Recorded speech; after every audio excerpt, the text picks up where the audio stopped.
we operate on losers and winners. But in this conversation, the only losers are our children. The only losers are our children. And we must make a commitment to do everything we can to give every child a better life.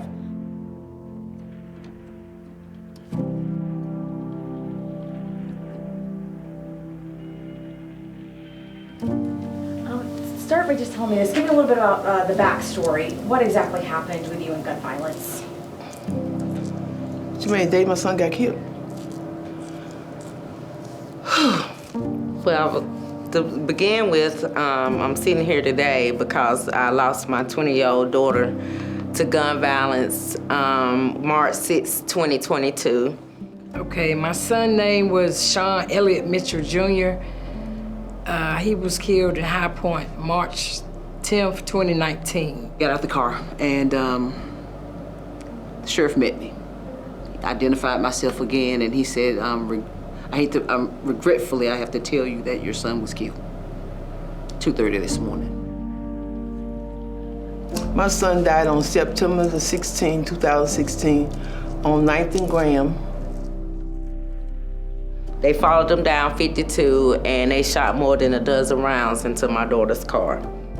My son made a phone call and said he was on his way home, but he didn't make it home. And it's been 8 years since my son's been dead. I don't have no justice. I don't know who did it. I understand now why the other sheriffs were there, because they're there to catch you and support, because that's what they had to do. Yeah.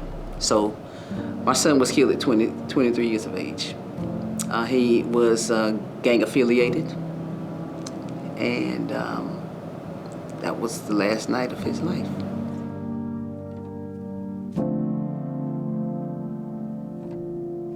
And it'll be a year, March 6th, which is next month, that I still have no answers.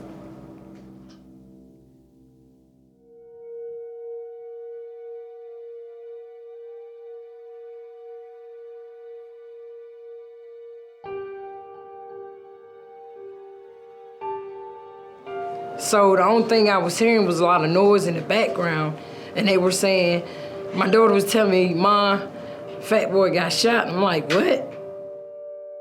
It's been a journey.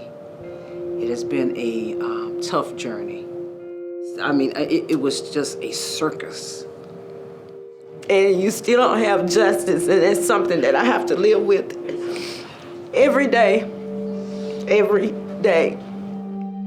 Well, when my children were growing up, which I have great-grandchildren now, they could go outside and play, didn't have to worry about them. But now you can't even let your children go outside and play. My son died from just helping somebody. It didn't have anything to do with him, but it's like me I done told my daughters numerous times, your brother was there in the wrong place, wrong time. Every time I hear of a shooting, whether it's local, whether it's worldwide, it hits a certain place. It triggers raw emotions. I kiss my son pictures every night and day and tell him how much I love him and miss him.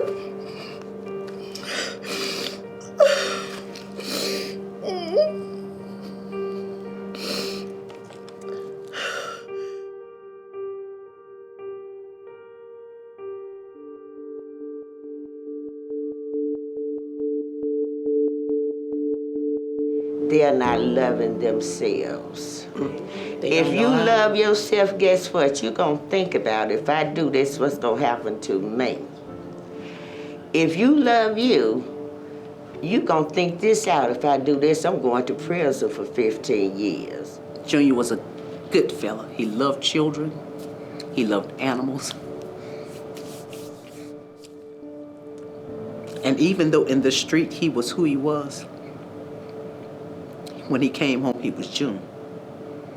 He was June. And we loved him. And we still love him.